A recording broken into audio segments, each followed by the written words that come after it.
Hello friends, வணக்கம். எல்லாரும் எப்படி இருக்கீங்க? நீங்கள் இது வரைக்கும் நம்ம சேனலை சப்ஸ்கிரைப் பண்ணாமல் பார்த்துட்டு இருந்தீங்க அப்படின்னா சப்ஸ்கிரைப் பண்ணிட்டு பாருங்கள். கூடவே இருக்கிற பெல் பட்டனையும் ப்ரெஸ் பண்ணிடுங்க. இப்போ நம்ம கதைக்குள்ளே போயிடலாம். மாமா, சாப்பிட வாங்க. மணி 1 ஆகுதுல்ல. வீட்டில் நமக்காக வாழை மீன் குழம்பு வச்சுருக்காங்க. உங்களுக்கு ரொம்ப பிடிக்கும் தானே? தேவி தன் கணவனை சாப்பிட கூப்பிட்டாள். இதோ வரேன் தேவி. வாழை மீன் குழம்பு உனக்கு தான் ரொம்ப பிடிக்கும், என்னையும் கோர்த்து விடுறியாக்கோ? செந்தில் பதில் சொன்னான். ரொம்ப வாய் சோடால் விடாதீங்க, என்னமோ மீனே சாப்பிடாத மாதிரி. சரி சரி வாங்க, தேவி விடாமல் பதில் கொடுத்தாள். செந்திலும் தேவியும் கணவன் மனைவி. கல்யாணமாகி 1 வருடம்தான் ஆகியிருக்கிறது. செந்தில் இன்று திருமங்கலத்தில் இருக்கும் தன் மாமியார் வீட்டுக்கு தன் மனைவியோடு வந்திருந்தான். உசிலம்பட்டியில் ஒரு சிறிய பெட்டிக்கடை வைத்து வியாபாரம் நடத்துபவன். அது மட்டும் இல்லாமல் வாடகைக்கு வீடு பிடித்து கொடுப்பது, வீடு நிலங்கள் கிரயத்துக்கு பேசி முடித்து கொடுப்பது போன்ற கமிஷன் புரோக்கர் வேலைகளையும் செய்து வருகிறான். நல்ல வருமானம் வருவதால் கணவனும் மனைவியும் சந்தோஷமாக உசிலம்பட்டியில் வாழ்ந்து வருகிறார்கள். மாசத்துக்கு ஒரு தடவை தன் மனைவியை அழைத்து கொண்டு அவனுடைய அம்மா வீடு இருக்கும் திருமங்கலத்துக்கு பைக்கில் வந்து செல்வது அவன் வழக்கம். இன்று காலையிலேயே தன் மனைவி தேவியின் பெற்றோர் வீட்டுக்கு 1.5 மணி நேரம் தன் பைக்கில் மனைவியை வைத்துக்கொண்டு பயணம் செய்து வந்துவிட்டான். மீண்டும் சாயங்காலம் 5 மணிக்கு கிளம்பி 6:30க்குள் உசிலம்பட்டிக்கு சேர்ந்து விட வேண்டும் என்ற முடிவோடு வந்திருக்கிறார்கள். குழம்பு எப்படி இருக்கு? நல்லா இருக்கா? தேவி கணவனிடம் கேட்டாள். சூப்பரா இருக்கு. உன்னை விட உங்க அம்மா நல்ல மீன் குழம்பு வைக்கிறாங்க. நான் வீட்டில் வச்சு கொடுத்தா ஒரு வார்த்தை நல்லா இருக்குன்னு சொல்ல மாட்டீங்க. இப்போ அம்மா வச்ச மீன் குழம்புன்னு சொன்னா உடனே சூப்பரா இருக்குன்னு சப்பு கொட்டி சாப்பிட்றீங்க. தேவி சண்டைக்கு வந்தாள். உண்மையிலே குழம்பு நல்லா இருக்குடி, உன்னை விட நல்லா வச்சிருக்காங்க. செந்திலும் விடவில்லை. தேவி வாய் விட்டு சிரித்தாள். எதுக்கு தேவி சிரிக்கிற? நல்லா ஏமாந்துட்டீங்களா மாமா? இந்த குழம்பு வச்சதே நான் தான். இங்க வந்து வச்சா நல்லா இருக்கும், நம்ம ஊர்ல வச்சா நல்லா இல்லையாக்கும். நல்லா என்கிட்ட மாட்டிக்கிட்டீங்க. தேவி சொல்லிவிட்டு சிரித்தாள். அடி கள்ளி, என்னை சிக்க வச்சிட்டியே. உண்மையிலே இன்னைக்கு குழம்பு நல்லா இருக்கு. ஒருவேளை திருமங்கலத்தில் உள்ள தண்ணீர் விசேஷமாக இருக்கும். ஆஹா, என்ன ஒரு கண்டுபிடிப்பு! உங்க சமாளிப்புக்கு ஒரு அளவே இல்லையா என்று தேவி கூறினாள். அது ஒன்றும் இல்லை, நீ குழம்பு அங்க வச்சா ஒரு டேஸ்ட்டு, இங்க வச்சா இன்னொரு டேஸ்ட்டு, ரெண்டுமே நல்லா தான் இருக்கு என்று செந்தில் சமாளித்தான். அப்படியா, சரண்டர் ஆயிட்டீங்களே, பரவாயில்ல, நல்லா பேச கத்துக்கிட்டீங்க. தேவி சொல்லிவிட்டு சிரித்தாள். நேரம் சாயங்காலம் 5 மணி ஆனது. 2 பேரும் தங்கள் ஊருக்கு கிளம்ப தயாரானார்கள். அம்மா, நாங்க கிளம்புறோம். இப்ப கிளம்பினாதான் இன்னும் 1.5 மணி நேரம் கழிச்சு உசிலம்பட்டிக்கு போய் சேருவோம். தேவி தன் அம்மாவிடம் சொன்னாள். இந்தாடி, உனக்கு பிடிச்ச ரோஜா பூ அப்பா வாங்கிட்டு வந்திருந்தார், தலை நிறைய வச்சுக்கோ சொல்லிவிட்டு ஒரு பெரிய கவர் நிறைய ரோஜா பூக்களை கொடுத்தாள் அவள் அம்மா. அழகா இருக்கு, பிங்க் கலர்ல இருக்கு சொல்லிக்கொண்டு உடனே ரோஜா பூக்களை தலையில் வைத்து கொண்டாள் தேவி. மீதியை தன் கணவரிடம் கொடுத்து பைக்கில் முன்னால் தொங்கவிட வைத்தாள். 2 பேரும் வெளியே வந்து பைக்கில் ஏறி அமர்ந்தார்கள். அடியே தேவி, கொஞ்சம் நில்லடி. என்னம்மா? கிளம்புற நேரத்துல மகள் விசனப்பட்டாள். உனக்கு பிடிச்ச வாழை மீன் குழம்பு இந்த தூக்குவாளியில இருக்கு, நிறைய மிச்சம் ஆயிடுச்சு. நானும் உங்க அப்பாவும் கொஞ்சமா தான் சாப்பிடுவோம், வாங்கிக்க. அம்மா ஆசையுடன் தன் மகளுக்கு கொடுத்தாள். தேவி அந்த தூக்குவாளியை வாங்கி அதையும் கணவன் கையில் கொடுத்தாள். சிறிது நேரத்தில் இருவரும் விடை பெற்று கொண்டு புறப்பட்டு சென்று விட்டார்கள். 1 மணி நேரம் பிரயாணம் செய்ய தும்முக்குண்டு என்ற ஊரை அடைந்தார்கள். ஊரின் எல்லையை தாண்டும் பொழுது திடீரென்று முன்னால் தொங்கிக் கொண்டிருந்த ரோஜா பூக்கள் நிறைந்த பை அருந்து கீழே விழுந்தது. அந்த ரோஜா பூ பையை எடுத்தான். பையை எடுத்து ஒரு சொட்டை போட்டு மீண்டும் ஹேண்டில் பேரில் தொங்கவிட்டான். பையோட கைப்பிடி ஸ்ட்ராங்கா தானே இருந்துச்சு, எப்படி அருந்து கீழே விழுந்தது என தேவி கேட்டாள். அதான் எனக்கு புரியலடி. இப்போ இன்னும் ஸ்ட்ராங்கா சொட்டை போட்டு தொங்க விட்டுருக்கேன், இனி விழாது. ஒரு 100 மீட்டர் தூரம் சென்றிருப்பார்கள். அந்த பை மீண்டும் கீழே அருந்து விழுந்தது. ஒட்டி கொண்டு வந்த செந்திலுக்கு ரொம்ப ஆச்சரியம். என்னமாமா, ஸ்ட்ராங்கா சொட்டை போட்டேன்னு சொன்னீங்க, பை எப்படி மீண்டும் அருந்து விழுந்துச்சு? தேவி கேட்டாள். எனக்கு ஒன்றும் புரியல, நீயே பார். கைப்பிடி ஸ்ட்ராங்கா இருக்கா இல்லையா? பை உள்ள பூ தான் இருக்கு, அதுக்கு வெயிட்டே கிடையாது, எப்படித்தான் அருந்து விழுந்ததோ. சரி, சின்ன பை தானே, நீயே கையில வச்சுக்கோ சொல்லிவிட்டு ரோஜா பூ பையை தன் மனைவியின் கையில் கொடுத்தான் செந்தில். மீண்டும் பைக்கை ஸ்டார்ட் பண்ணி கிளம்பினார்கள். ஒரு 100 அடி தூரம் சென்றிருப்பார்கள். முன்னால் தொங்கிக் கொண்டிருந்த மீன் குழம்பு வைத்திருந்த தூக்குவாளி பை அருந்து கீழே விழுந்தது. செந்திலுக்கு வெறுத்து போய்விட்டது. என்னடா இது, ஒவ்வொன்றா அருந்து கீழே விழுந்துட்டு இருக்கு. முதல்ல பூ பை விழுந்துச்சு, இப்போ மீன் குழம்பு வச்சிருக்க பை கீழே விழுது. என்னதான் நடக்குது இங்க? செந்திலின் கோபம் பேச்சில் தெரிந்தது. செந்தில் பைக்கில் அப்படியே அமர்ந்திருக்க தேவி கீழே இறங்கி அந்த தூக்குவாளி வைத்திருந்த பையை எடுத்து ஹேண்டில் பேரில் தொங்க விட்டாள். என்னத்த பைக் ஓட்டுறீங்களோ, பார்த்து ஓட்டுங்க. ஏண்டி பை விழுந்ததுக்கு நானா காரணம்? பைக்கை ஒழுங்கா ஓட்டுன்னு சொல்ற? செந்தில் கோபமாக பேசினான். ஒரு 50 அடி தூரம் சென்றிருப்பார்கள். மீண்டும் மீன் குழம்பு வைக்கப்பட்டிருந்த தூக்குவாளி பை அருந்து கீழே விழுந்தது. செந்திலுக்கு கோபம் வந்தது. என்னடா இது, நமக்கு நேரமே சரியில்லை. இப்படியே ஒவ்வொன்றா அறந்து விழுந்துகிட்டே இருந்தா எப்போ போய் ஊருக்கு சேர்வோம்? செந்தில் தனக்குள் சொல்லி கொண்டான். சரி சரி, கோவப்படாதீங்க. அந்த பையையும் நானே வச்சுக்கிறேன். கீழே விழாமல் பார்த்துக்கிறேன். ஓகேவா? ஒரு வழியாக உசிலம்பட்டி வந்து சேர மணி இரவு 8 ஆனது. செந்தில் ட்ரெஸ் சேஞ்ச் பண்ணிவிட்டு கட்டிலில் உடனே படுத்து கொண்டான். என்னம்மாம்மா, சாப்பிடாமலே படுத்துட்டீங்க என்று தேவி கேட்டாள். ரொம்ப களைப்பா இருக்கு. 2.5 மணி நேரம் பைக்கு ஓட்டியதால் உடம்பெல்லாம் வலிக்குது. கொஞ்ச நேரம் படுத்து தூங்கி ரெஸ்ட் எடுத்துவிட்டு அப்புறமா நான் சாப்பிட்றேன். நீ வேணும்னா சாப்பிட்டுக்க சொல்லிவிட்டு கண்களை மூடிக்கொண்டான். சரி சரி, படுத்துக்கோங்க. எனக்கும் கொஞ்சம் வேலையெல்லாம் பாக்கி இருக்கு. அதை முடிச்சுட்டு வந்து நானும் படுத்துக்கிறேன் சொல்லிவிட்டு அடுப்படிக்குள் போனாள் தேவி. மணி இரவு 11 ஆனது. திடீரென்று கண்விழித்தான் செந்தில். பசி வயிற்றை கிள்ளியது. பக்கத்தில் தேவி அயர்ந்து தூங்கிக் கொண்டிருந்தாள். இவளை எழுப்பவா அல்லது வேண்டாமா என்று யோசித்தான். எதற்கு எழுப்ப வேண்டும்? அவளும் பாவம்தானே. களைப்பில் தூங்குவாள். அடுப்படிக்கு போய் நாமே போட்டு சாப்பிட்டுக் கொள்வோம் என்று நினைத்து அடுப்பாங்கரைக்கு செந்தில் சென்றான். அங்கே அடுப்பு மேல் இருந்த பாத்திரங்களை திறந்து பார்த்தான். சாப்பிடுவதற்கு ஒரு பருகை கூட இல்லை. தூக்குவாளியை திறந்து பார்த்தான். அதற்குள்ளே மீன் குழம்பு இருந்ததுக்கான அடையாளமே இல்லை. அத்தனையும் வலித்து சாப்பிட்ட மாதிரி இருந்தது. மீனோட முள்ளு மட்டும்தான் மிச்சம் இருந்தது. இவனுக்கோ வயிற்றில் பசி தீயாக கொழுந்து விட்டு எரிந்தது. என்ன இவ, கொஞ்சம் கூட எனக்கு மிச்சம் வைக்காம அத்தனையும் சாப்பிட்டு விட்டாளே. இப்படி ஒரு நாளும் செய்ய மாட்டாளே. இன்றையே இப்படி வித்தியாசமா நடந்து கொண்டாள். இத்தனைக்கும் நான் அப்புறமா சாப்பிட்டுக்கிறேன் என்று சொல்லிவிட்டு தானே படுத்தேன். திரும்பி தூங்கும் அறைக்குள் வந்தான். தேவி நன்றாக தூங்கிக் கொண்டிருந்தாள். தூங்கிக் கொண்டிருந்த தேவியை பார்க்க அவனுக்கு வித்தியாசமாக தெரிந்தது. தேவி தன் இரு கைகளையும் விரித்து கொண்டு மல்லாக்க படுத்திருந்தாள். தேவி இப்படி மல்லாந்து படுக்க மாட்டாளே. ஒரு பக்கமாக ஒரு கழித்துதான் எப்போதும் படுப்பாள். அது மட்டுமல்ல, சிறிதாக குரட்டை சத்தம் கூட வந்தது. தேவி குரட்டை விட மாட்டாள். மூச்சு விடும் சத்தம் கூட தெரியாமல் அமைதியாக தூங்குவாளே. சேலையை மாற்றாமல் அப்படியே படுத்து இருக்கிறாளே. எப்பொழுதும் நைட்டியில் தானே படுப்பாள். தலையில் வேறு ரோஜாப்பூ அப்படியே இருந்தது. என்னாச்சு இவளுக்கு? இது நம்ம தேவிதானா? எல்லாமே புதுசா இருக்கு. சரி, பாவம் தூங்கட்டும். ரொம்ப களைத்து போய் விட்டாலோ என்னவோ. ஆனால் எப்படியும் என்னை எழுப்பி சாப்பிட வைத்து விட்டு தானே தூங்குவாள். ஒருவேளை நான் இனி சாப்பிட மாட்டேன் என்று நினைத்து எல்லாவற்றையும் சாப்பிட்டிருப்பாளோ? இருந்தாலும் செந்திலுக்கு ஒரு சந்தேகம். தேவி இவ்வளவு சாப்பிட மாட்டாளே, எனக்கு கொஞ்சம் கூட மிச்சம் வைக்காமல் எப்படி சாப்பிட்டு இருப்பா? செந்திலுக்கு எல்லாம் புரியாத புதிராக இருந்தது. சுற்றும் முற்றும் பார்த்துவிட்டு மேஜை மேல் இருந்த ஒரு பிஸ்கட் பாக்கெட்டை உடைத்து பிஸ்கெட்கள் எல்லாத்தையும் சாப்பிட்டான். ஃப்ரிட்ஜை திறந்து உள்ளே இருந்த ஒரு கிளாஸ் பாலையும் குடித்தான். பாதி வயிறு நிரம்பியது. அப்பாடா, இப்பதான் நிம்மதி என்று சொல்லிவிட்டு மீண்டும் படுத்து கொண்டான். ஆனால் பக்கத்தில் படுத்திருந்த தேவியின் குரட்டை சத்தம் அவனை தூங்க விடாமல் தடுத்தது. 1/2 மணி நேரம் அங்கேயும் இங்கேயும் புரண்டு படுத்த செந்தில் மெதுவாக கண்ணை மூடி தூங்க ஆரம்பித்தான். இரவு 12 மணி இருக்கும். வீடு அமைதியாக இருந்தது. டேய், நான் வந்துட்டேன்டா, வந்துட்டேன் என்று திடீரென்று தூக்கத்தில் தேவி கத்தினான். சத்தம் கேட்ட செந்தில் அதிர்ந்து போய் கட்டிலில் எழும்பி உட்கார்ந்தான். பக்கத்தில் படுத்திருந்த தேவி இன்னமும் முணங்கிக் கொண்டுதான் இருந்தாள். நான் வந்துட்டேன்டா, நாளைக்கு உனக்கு முடிவு கட்டுறேன்டா. மீண்டும் தேவி தூக்கத்தில் பேசினாள். அது தேவியின் குரல் இல்லை, வித்தியாசமாக இருந்தது. தேவி இப்பொழுதும் குரட்டை சத்தத்துடன் தூங்கிக் கொண்டுதான் இருந்தாள். தேவி, தேவி எந்திரி, என்னாச்சு உனக்கு சொல்லிவிட்டு படுத்திருந்த தேவியை உலுக்கினான். தேவி படுத்திருந்தபடியே தன் கண்களை அகலமாக விரித்து காட்டினாள். அதில் கோபம் நிறைந்திருந்தது. டேய், என்ன எதுக்குடா எழுப்புற? என்னை தூங்க விடுறா. தேவி கோபத்தில் பேசினாள். செந்தில் பதில் பேச முடியாமல் அவளையே பார்த்து கொண்டிருந்தான். ஏண்டா, என்ன தைரியம் இருந்தா இங்க என் பக்கத்திலே உட்கார்ந்து கொண்டிருப்ப? கீழே போய் படுறா, சொரி நாயே. கோபத்துடன் கத்திய தேவி கண்களை மூடிக்கொண்டு மீண்டும் தூங்க ஆரம்பித்தாள். செந்திலுக்கு உள்ளூர பயம் வந்துவிட்டது. தேவி இப்படி மரியாதை குறைவாக பேசவே மாட்டாள். தன்னை மாமா என்று மட்டும்தான் கூப்பிடுவாள். இவளுக்கு என்னவோ ஆகிவிட்டது. இவளுடைய நடவடிக்கை ஒன்றுமே சரியாக இல்லை. கட்டிலை விட்டு எழும்பிய செந்தில் தரையில் ஒரு பாயை போட்டு அதன் மேல் படுத்து கொண்டான். நாளைக்கு காலையில் பார்த்து கொள்ளலாம் என்று அமைதியாக தூங்க முயற்சித்தான். காலையில் மணி 7 ஆனது. தூக்கத்திலிருந்து எழும்பிய செந்தில் கொட்டாவை விட்டுக்கொண்டே பக்கத்தில் பார்த்தான்.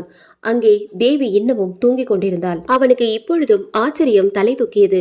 5 மணிக்கு முன்னால் எழும்ப வேண்டிய தேவி இப்படி 6 மணிக்கு குருட்டை விட்டு தூங்கிக் கொண்டிருக்கிறாளே, அவளை எழுப்புவா வேண்டாமா என்று ஒரு கணம் யோசித்தான். செந்தில் சுதாரித்து கொண்டு அவளை மெதுவாக தட்டி எழுப்பினான். தேவியும் உடனே எழும்பிவிட்டாள். ஐயோ, ரொம்ப விடிஞ்சிடுச்சு, எப்படி இவ்வளவு நேரம் தூங்குன? என்னம்மா நீங்க என்ன காலையிலேயே எழுப்பியிருக்க வேண்டியது தானே? ஐயோ, சேலையை போட்டுட்டே தூங்கிட்டேனா? என்னம்மா நீங்க கீழே படுத்திருக்கீங்க, ஏன் இப்படி நடந்துக்கிட்டீங்க? தன்னையே நொந்து கொண்டாள் தேவி. அவளுக்கு என்ன பதில் சொல்வது என்று தெரியாமல் விழித்தான் செந்தில். செந்திலுக்கோ மனைவியின் மேல் ரொம்ப பிரியம். அவளை ஒரு வார்த்தை கூட அதிர்ந்து செந்தில் பேசியது கிடையாது. ஒன்றும் இல்லை தேவி, நீ அசந்து தூங்கி கொண்டுட்ட. சரி, நல்லா தூங்கட்டுமே, வசதியா தூங்கி எந்திரிக்கட்டுமே சொல்லிட்டு தான் விட்டுட்டேன். செந்தில் பதில் சொன்னான். தேவி இரவில் நடந்தது பற்றி ஒன்றுமே தெரியாதது போல் வழக்கமாக தன்னுடைய வீட்டு வேலைகளை செய்ய ஆரம்பித்தாள். இப்பொழுது தேவி பழைய தேவியாக இருந்தாள். மாமா, இங்க வாங்க. செந்தில் உடனே அடுப்பாங்கரைக்குள் போனான். மாமா, நீங்க எப்ப சாப்பிட்டீங்க?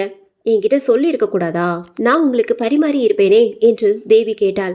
எனக்கு ரொம்ப பசி, அதான் உன்னை கூப்பிடாமலேயே நான் சாப்பிட்டு விட்டேன். சரி, நீ சாப்பிட்டியா என்று செந்தில் கேட்க, அது எப்படி மாமா, நான் வீட்டில் இருக்கும்போது உங்களுக்கு பரிமாறி விட்டு அப்புறம் தான் சாப்பிடுவேன். ஏன் இப்படி கேட்குறீங்க? நேற்று நான் சாப்பிடவே இல்லை, ஆனால் எனக்கு கொஞ்சம் கூட பசிக்கவே இல்லை, வயிறு நிறைஞ்சு இருக்கிற மாதிரி இருக்கு என்று தேவி சிரித்து கொண்டே சொன்னாள். செந்திலுக்கு அவள் பதிலை கேட்டவுடன் தூக்கி வாரி போட்டது. என்னாச்சு இவளுக்கு? தான் சாப்பிட்டது கூட நினைவில் இல்லை. வெளியே வந்த செந்தில் உடனே தன் மொபைலை எடுத்து தன் மாமனாருக்கு ஃபோன் பண்ணினான். நேற்று இரவு நடந்தது முழுவதையும் சொன்னான். மாப்பிள்ள, எனக்கு என்னவோ சந்தேகமா இருக்கு. நீங்க போகிற வழியில அவளுக்கு ஏதோ காத்து கருப்பு பட்டிருக்குமோ என்று நினைக்கிறேன். நான் உடனே அங்க வரேன். தேவியை என்னிடம் அனுப்பிவிடுங்கள். எங்களிடம் 2-3 நாள் இருக்கட்டும். இங்கே ஒரு சாமியார் இருக்கிறார், அவரிடம் விவரம் கேட்டு பார்ப்போம். ஐயோ மாமா, நீங்க இங்க வர வேண்டாம். தேவி என் கூடவே இருக்கட்டும். நானே அவளை கவனமா பார்த்து கொள்கிறேன். எனக்கு ஒரு பிரச்சனையும் இல்லை. இன்று சாயங்காலம் அவளை கூட்டிக் கொண்டு நானே வருகிறேன். இப்போ நீ அவளை பற்றி ஒரு கவலையும் பட வேண்டாம் சொல்லிவிட்டு போனை வைத்தான் செந்தில். செந்திலுக்கு தன் மனைவி மேல் அலாதி பிரியம். அவளை விட்டு பிரிய அவனுக்கு மனமில்லை. என்னதான் வித்தியாசமாக நடந்து கொண்டாலும் அவள் எப்படியும் சரியாகி விடுவாள் என்று நம்பினான். மணி 11 ஆனது. செந்தில் கடைக்கு போகாமல் வீட்டிலேயே உட்கார்ந்து கொண்டிருந்தான். அப்போது தேவி கொஞ்சம் துணிகளை எடுத்துக்கொண்டு வெளியே கிளம்பினாள். தேவி, எங்க போற? வெளியே கிணத்தடியில துணியை துவைக்க போறேன். தேவி முகத்தை திருப்பாமலேயே பதில் சொன்னாள். தேவி, டாக்டர் சொன்னது மறந்து போச்சா? நீ இப்போ 3 மாத கர்ப்பிணி. துவைக்கிற வேலையெல்லாம் வச்சுக்காத. 1 மாசமா உன் துணியெல்லாம் நான் தானே துவைச்சிட்டு இருக்கேன். இப்ப என்ன புதுசா? உள்ள போய் ரெஸ்ட் எடு. செந்தில் அவளை தடுத்தான். நீ யாருடா என்ன சொல்வதற்கு? உன் வேலையை பாருடா நாயே. கெட்ட வார்த்தைகளை உபயோகித்து செந்திலை திட்டினாள். தேவி இப்பொழுது தேவியாக இல்லை. மரியாதையெல்லாம் காற்றில் பறந்து போய்விட்டது. தன்னை அசிங்கமாக திட்டியதை பொறுத்து கொள்ள முடியாத செந்திலுக்கு பட்டனு கோபம் வந்தது. தன்னை அறியாமலேயே தேவியின் கன்னத்தில் பலார் என்று ஒரு அறை விட்டான். கன்னத்தில் திடீரென்று அறை விழுந்ததும் தேவி சட்டென்று தன் கையில் இருந்த துணிகளை கீழே போட்டுவிட்டு அதிர்ந்து நின்றாள். என்னம்மா, என்ன அடிச்சிட்டீங்க? உங்களுக்கு என்னாச்சு? நான் என்ன தப்பு செய்தேன் என்று சொல்லிவிட்டு அழுதாள் தேவி. தேவி அழுவதை பார்த்ததும் செந்திலுக்கு உயிரே போய்விட்டது. செந்தில் இதுவரை தேவியை ஒரு வார்த்தை கூட அதிர்ந்து பேசியதில்லை. கனவில் கூட அவளை அடித்திருக்க மாட்டான். உடனே ஓடி சென்று தேவியை அணைத்து கொண்டு சமாதானம் கூறினான். இல்ல தேவி, நீ என்ன கெட்ட வார்த்தை சொல்லி திட்டுன. எனக்கு அதனால தான் கோபம் வந்துருச்சு. நான் அதை பொறுத்து கொள்ள முடியாம உன்னை அடிச்சிட்டேன். என்னை மன்னிச்சிரு என்று தேவியின் கண்களில் விடிந்த கண்ணீரை செந்தில் துடைத்து கொண்டே சொன்னான். நானா உங்களை திட்டினா? பொய் சொல்றீங்க. இல்லை இல்லை, நீங்க என்னிடம் பொய் சொன்னதே கிடையாது. ஐயோ, இது என்ன அழுகு துணிகள் எல்லாம் இங்கு கிடக்குது என்று தேவி ஆச்சரியத்துடன் கேட்டாள். இதெல்லாம் நீ தான் தூக்கி கொண்டு இங்கே வந்த தேவி. துணிகளை நான் தான் துவைப்பேன் என்று கோபத்தில் என்னிடம் சொன்னாய். இல்லை மாமா, நான் அப்படி சொல்லி இருக்க வாய்ப்பே இல்லை. 1 மாதமா நீங்க தானே என் துணிகளை எல்லாம் துவைச்சிட்டு இருக்கீங்க. உங்களை நான் எப்படி? மாமா, எனக்கு என்னவோ பயமா இருக்கு. எனக்கு என்னவோ ஆகிவிட்டது என்று சொல்லிவிட்டு செந்திலை கட்டிப்பிடித்து கொண்டு அழுதாள் தேவி. செந்தில் அவளை அணைத்து கொண்டு முதுகை தடவி கொடுத்தான். உனக்கு ஒன்றும் ஆகல தேவி, ஏதோ கொஞ்சம் மனக்குழப்பத்துல இருக்கிறாய்.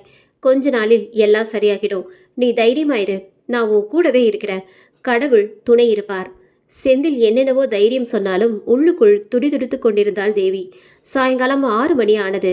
செந்திலுக்கு தன் மனைவி தேவியை கோவிலுக்கு கூட்டிக் கொண்டு போகலாமா என்று யோசித்தான். ஒருவேளை அவ மறுப்பு தெரிவிக்கலாம். இருந்தாலும் முயற்சி செய்து பார்ப்போம். தேவி, வா, முருக கோயிலுக்கு போயிட்டு வரலாம். இதோ 5 நிமிஷத்தில் கிளம்பி வரேன் மாமா. தேவியின் பதில் சாதகமாக இருந்தது. செந்திலுக்கு ஆச்சரியமாக இருந்தது. தேவி சொன்னது போல் 5 நிமிஷத்தில் புது சேலையை உடுத்திக்கொண்டு ரெடியாகி செந்தில் அருகே வந்து நின்றாள். 2 பேரும் பைக்கில் ஏறி 1/2 கிலோமீட்டர் தூரத்தில் இருக்கும் முருகன் கோயிலை அடைந்தார்கள். உள்ளே போய் 2 பேரும் முருகனை தரிசனம் செய்துவிட்டு வெளியே வந்து உட்கார்ந்தனர். தேவிக்கு உள்ளே கெட்ட ஆவி ஏதாவது இருந்தால் கோவிலுக்கு வர பயப்படுமே. தேவி உடனே ஒரு மறுப்பும் தெரிவிக்காமல் வந்து விட்டாளே. ஒருவேளை தேவி நார்மல் ஆகிவிட்டாலோ, அந்த கெட்ட ஆவி அவளை விட்டு போயிடுச்சோ என்று மனதிற்குள்ளேயே நினைத்து கொண்டான் செந்தில்.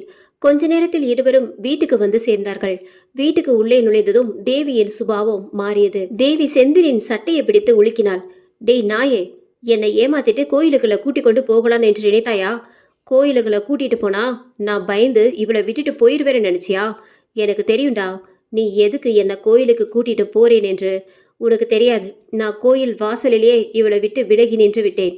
நீ திரும்பி வந்ததும் மீண்டும் அவளிடம் சேர்ந்து கொண்டேன். என்ன நீ ஒன்னும் செய்ய முடியாதுடா. தேவி கண்ணை உருட்டி கொண்டு அவனை கேட்டாள். பதில் சொல்ல முடியாமல் விக்கித்து நின்றான் செந்தில். பின்னர் மெதுவாக, யார் நீ? நீ யாரு? ஏன் என் தேவியை இப்படி வதைத்து கொண்டிருக்கிறாய்? செந்தில் தைரியத்தை வரவழைத்து கொண்டு கேட்டான். வாய மூடுறா பரதேசி பயலே, நான் இங்கதான் இருப்பேன். நீ ஒண்ணுமே பண்ண முடியாது. அதிகாரமா சொல்லிட்டு செந்திலை பிடித்து தள்ளிவிட்டு உள்ளே சென்றாள் தேவி. செந்தில் அமைதியாக அங்கேயே நின்று கொண்டிருந்தான். இரவு 8 மணிக்கே சாப்பிட்டு விட்டு 2 பேரும் தூங்குவதற்கு ஆயத்தமானார்கள்.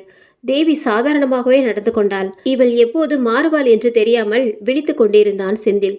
படுத்ததும் 2 கைகளையும் விரித்துக்கொண்டு செந்திலுக்கு இடம் கொடுக்காமல் மல்லாக்க படுத்து கொண்டாள்.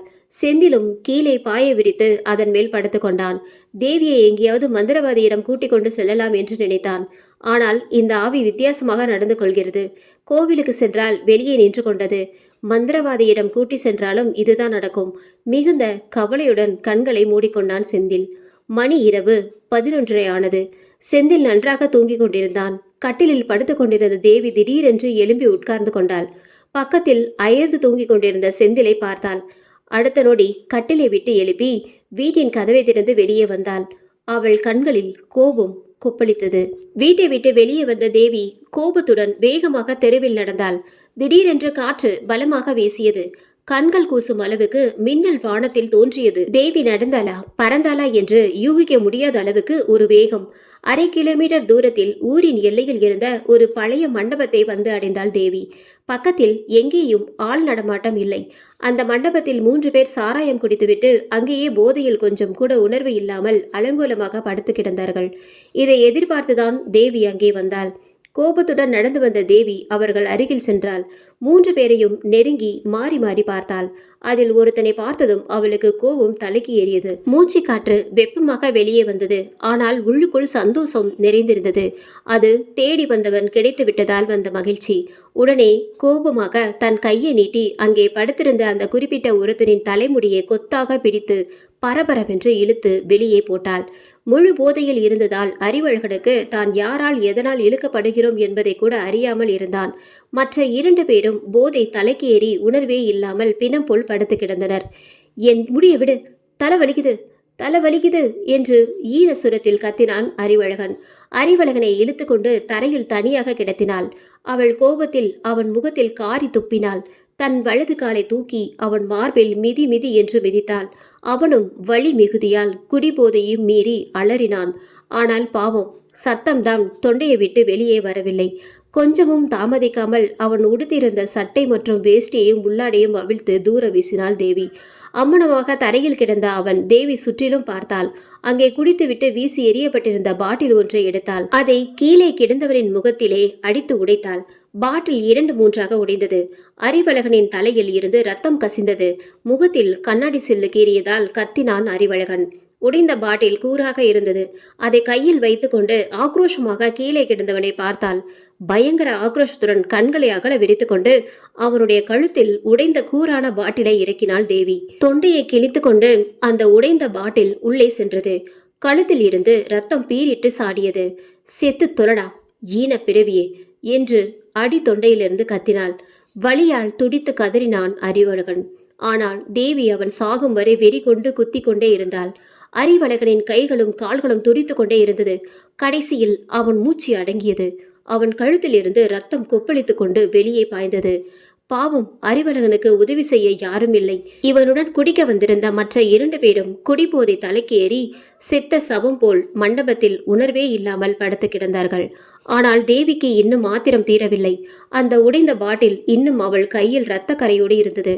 அதற்கு பிறகுதான் அவள் அந்த மகாபாதகம் செயலை செய்தாள். அந்த கூரான பாட்டிலை கொண்டு அறிவழகனின் பிறப்புறுப்பை அறுத்து எறிந்தாள். அதற்கு பிறகு அதே பாட்டிலை எடுத்து இறந்து கிடந்த அறிவழகனின் வாயில் சொருகினாள். இரத்த கலரியா கீழே கிடந்த அறிவழகனின் உடல் மீது மீண்டும் மீண்டும் காரி துப்பினாள். ஏதோ பழி வாங்குவது போல் அவன் செய்த செயல் எல்லாமே முடிந்துவிட்ட சந்தோஷத்தில் தேவி சிரித்தாள். அறிவழகனை தன் காலால் ஒரு உதை கொடுத்துவிட்டு திரும்பி நடந்தாள். வேகமாக வீட்டை நோக்கி வந்தாள். வெளியே இருந்த கிணற்றடியில் தண்ணீரை எடுத்து தன் கைகளையும் முகத்தையும் கழுவி கொண்டாள். பின்னர் உள்ளே வந்து ஒன்றும் தெரியாதது போல கட்டிலில் படுத்துக்கொண்டாள். அங்கே செந்தில் நன்றாக ஆழ்ந்த தூக்கத்தில் இருந்தான். அவனுக்கு நடந்தது ஒன்றும் தெரிய வாய்ப்பில்லை. வழக்கம் போல் செந்தில் காலை 6 மணிக்கு எழும்பினான். கட்டிலில் தேவி குரட்டை விட்டு தூங்கிக் கொண்டிருந்தாள். செந்தில் அவளை தட்டி எழுப்பினான். உடனே படபடவென்று எழும்பி உட்கார்ந்தாள் தேவி. கடவுளே, இன்னைக்கும் ரொம்ப லேட்டா எழுப்பிட்டேனா? அடடா மாமா, நீங்க ஏன் இன்னைக்கும் கீழே படுத்திருக்கீங்க என்று தேவி வருத்தத்துடன் சொன்னாள். மேலே காற்று ரொம்ப குறைவா இருக்கு. இங்கதான் சுகமா இருந்ததா, அதான் கீழேயே படுத்துட்டேன். செந்திலுக்கு பொய் சொல்ல வேண்டியதாயிற்று. தேவி உடுத்தியிருந்த சேலையை கவனித்தான். அதில் ஆங்காங்கே இரத்த கரைகள் இருந்தது. அதிர்ச்சி அடைந்த செந்தில் அதை காட்டிக்கொள்ளவில்லை. ஆனால் தேவி அதை கவனிக்கவில்லை. அவள் வேகமாக பாத்ரூம் சென்று சேலையை களைந்துவிட்டு குளிக்க ஆரம்பித்தாள். கொஞ்ச நேரத்தில் குளித்துவிட்டு வெளியே வந்தாள். செந்திலுக்கு புரிந்துவிட்டது. இவள் உள்ளிருக்கும் ஆவி இவளை இழுத்து கொண்டு வெளியே சென்று என்னவோ செய்துவிட்டு வந்திருக்கிறது. பாவம் தேவி, அவளுக்கு ஒன்றுமே தெரியாது. என்னைக்குதான் விமோசனம் கிடைக்குமோ? கடவுளே, என் மனைவியை காப்பாத்து, எதற்கும் இருக்கட்டும் என்று செந்தில் ஓடி சென்று அந்த கரை படிந்த சேலையை எடுத்து ஒளித்து வைத்தான். தேவிக்கு அது தெரியக்கூடாது என்று. அவள் பயந்து மனம் உடைந்து போவாள். என்னதான் நடக்குது என்று பார்ப்போம். செந்தில் வழக்கம் போல் தன் வேலையை பார்க்க பெட்டி கடைக்கு சென்று விட்டான். தேவி தன் வீட்டு வேலைகளை செய்து கொண்டிருந்தாள். மதியம் சரியாக 2 மணிக்கு செந்தில் வீட்டுக்கு சாப்பிட வந்து சேர்ந்தான். அப்போது தேவி கட்டிலில் அமர்ந்து கையில் ஒரு நியூஸ் பேப்பரை வைத்துக்கொண்டு ஒரு செய்தியை உற்று பார்த்து கொண்டே இருந்தாள். அந்த செய்தியை பார்த்த அவள் உரிமை கொண்டே சத்தம் போட்டு சிரித்தாள். செந்திலை பார்த்தவுடன் தேவி நியூஸ் பேப்பரை அங்கேயே போட்டுவிட்டு எழும்பி நின்று செந்திலை பார்த்து முறைத்தாள். என்ன, கரெக்டா சாப்பிட வந்துட்டியா? சரி சரி, போய் சாப்பிடு சொல்லிவிட்டு மீண்டும் கட்டிலில் தொப்பென்று உட்கார்ந்தாள். உட்கார்ந்த தேவியின் உடம்பு திடீரென்று சிலிர்த்தது. அடுத்த நொடி செந்திலை பார்த்து, அட மாமா, எப்போ வந்தீங்க? உங்களுக்காக தான் காத்துட்டு இருந்தேன். அப்படியே அசந்து போய் தூங்கிட்டேன் போல. வாங்க சாப்பிட போகலாம் சொல்லிவிட்டு நடந்த தேவியின் காலில் இருந்த புதுசாக சலங்கையின் சப்தம் வந்தது. தேவியும் சலங்கை சத்தத்தை கேட்டு ஆச்சரியத்துடன் காலை பார்த்தாள். ஆமா, காலில் என்ன புதுசா சலங்கெல்லாம் கட்டிட்டு இருக்க? கொலுசுதான் ஏற்கனவே இருக்கே என்று செந்தில் கேட்டான். பொல்லாத ஆளு, மதியம் நான் சமைச்சிட்டு படுத்து தூங்கி கொண்டிருக்கும் போதே எனக்கு தெரியாம என் காலில் கட்டி விட்டுட்டு போயிருக்கீங்க. இப்ப என்னடானா தெரியாத மாதிரி நடிக்கிறீங்க? எனக்கு தெரியும் என்று சிரித்து கொண்டே சொன்னாள் தேவி. செந்திலுக்கு குழப்பமாக இருந்தது. இருந்தாலும் காட்டிக்கொள்ளவில்லை. சரி, என்ன குழம்பு வச்சிருக்க என்று கேட்டான். என்னமாமா இப்படி தெரியாத மாதிரி கேட்குறீங்க? எனக்கு பிடிச்ச வாழை மீன் வாங்கி கிச்சன்ல வச்சுட்டு போயிருக்கீங்க. அதை தான் சமைச்சு வச்சிருக்கேன் என்று தேவி சொன்னாள். என்னது, நானா என்று மறுத்து சொல்ல வந்த செந்தில் ஒரு கணம் யோசித்துவிட்டு, ஆமா, நான் தான் காலையிலேயே வாங்கி வச்சுட்டு போனேன், மறந்தே போச்சு. அசட்டு சிரிப்பு சிரித்து நடித்தான் செந்தில். செந்திலுக்கு தெரிந்து விட்டது. வாழை மீன் வாங்கிட்டு வந்தது தேவியின் உடம்பில் இருக்கும் வேறொரு பெண். எப்படி தேவிக்கு பிடிச்சத அவள் உள்ளிருக்கும் ஆவி எப்படி வாங்கியது? ஒருவேளை அந்த ஆவிக்கும் இந்த மீன் குழம்பு பிடிக்குமோ என்னவோ. கீழே உட்கார்ந்த செந்திலுக்கு தேவி சாப்பாடு பரிமாறினாள். நீ உட்கார்ந்து சாப்பிடு தேவி. மாமா, வயிறு ஃபுல்லா இருந்த மாதிரி இருக்கு, கொஞ்சம் கூட பசிக்கல, நீங்க சாப்பிடுங்க. தேவியின் பதில் செந்திலுக்கு ஆச்சரியம் அளித்தது. மாமா, எனக்கு ஒரு சந்தேகம். மீன் குழம்ப நான் சாப்பிடவே இல்லை, ஆனா குழம்பு குறைஞ்சிருக்கு, எப்படின்னு எனக்கு தெரியல. தேவி குழம்பி போய் கேட்டாள். செந்திலுக்கு புரிந்து விட்டது. இது ஆவியின் அட்டகாசம்தான். பாவம், தேவிக்கு தெரியாது. தேவி, உனக்கு இப்ப எல்லாமே மறந்து போயிடுச்சு. நீ சாப்பிட்டதே உனக்கு ஞாபகம் வர மாட்டேங்குது. டாக்டர் கிட்ட போய் உனக்கு மறதிக்கு மருந்து வாங்கணும் என்று செந்தில் சொல்லி கொண்டு சிரித்தான். அட போங்க மாமா, கிண்டல் பண்ணாதீங்க. செந்தில் சாப்பிட்டு முடித்துவிட்டு கட்டிலில் போய் உட்கார்ந்தான். அப்போது தேவி படித்து கொண்டிருந்த நியூஸ் பேப்பர் கண்ணில் பட்டது. செய்தியை பார்த்த அவனுக்கு தூக்கி வாரி போட்டது. தும்மங்குண்டு எல்லையில் போதையில் இருந்த வாலிபர் படுகொலை. உடலில் எந்த ஆடையும் இல்லாமல் மண்டபத்துக்கு அருகில் பிணமாக கிடந்தார். அவருடைய பிறபிறப்பு அறுக்கப்பட்டிருந்தது. வாயில் சாராய பாட்டல் சொருகப்பட்டிருந்தது. கொலையாளியை தேடுவதில் போலீசார் தீவிரம். இந்த செய்தியை தேவியே அவ்வளவு சந்தோஷத்துடன் பார்த்து சிரித்து கொண்டிருந்தாள்.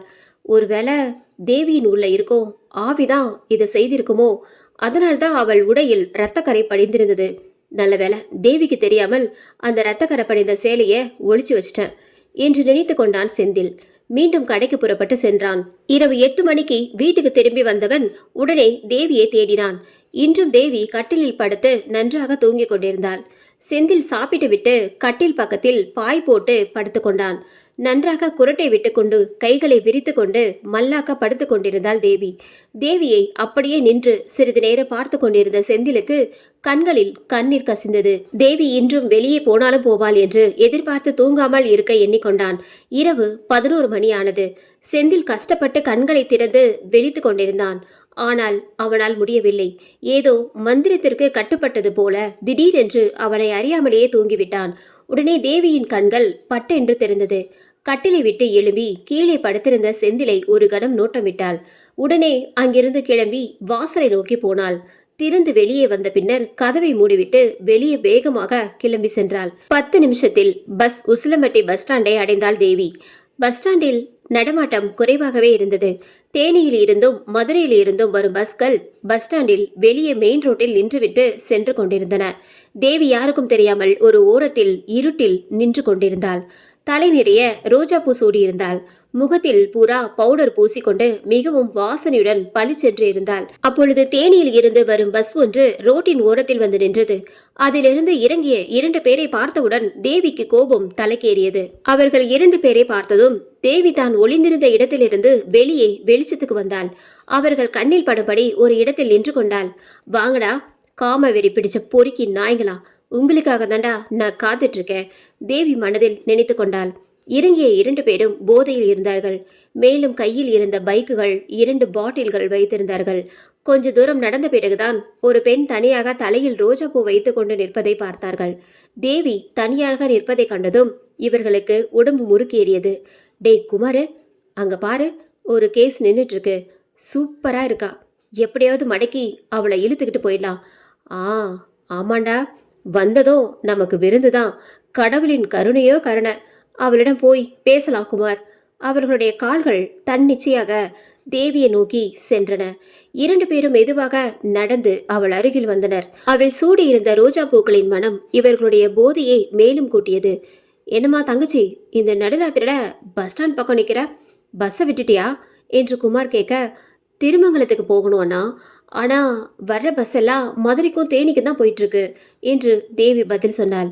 ஐயோ, ராத்திரி திருமங்கலத்துக்கு பஸ் கிடையாது. காலையில் 5 மணிக்கு மேலே தான் பஸ் வரும். அது வர இங்கேயே நிற்க போறியா? இது மோசமான இடம்.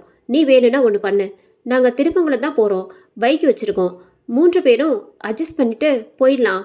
என்ன சொல்கிற நீ என்று முத்து தூண்டில் போட்டான். இதை எதிர்பார்த்து கொண்டிருந்த தேவி, ஐயோ என்னன்னா இப்படி சொல்கிறீங்க, திருமங்கலத்துக்கு பஸ் கிடையாதா? அட கடவுளே, இப்படி வந்து ராத்திரி மாட்டிக்கிட்டேனே. நல்ல வேலை நீங்கள் வந்தீங்க. பார்த்தா நல்ல ஆளுங்க மாதிரி தான் இருக்குது. பஸ்ஸும் இனி வராது போல இருக்கு.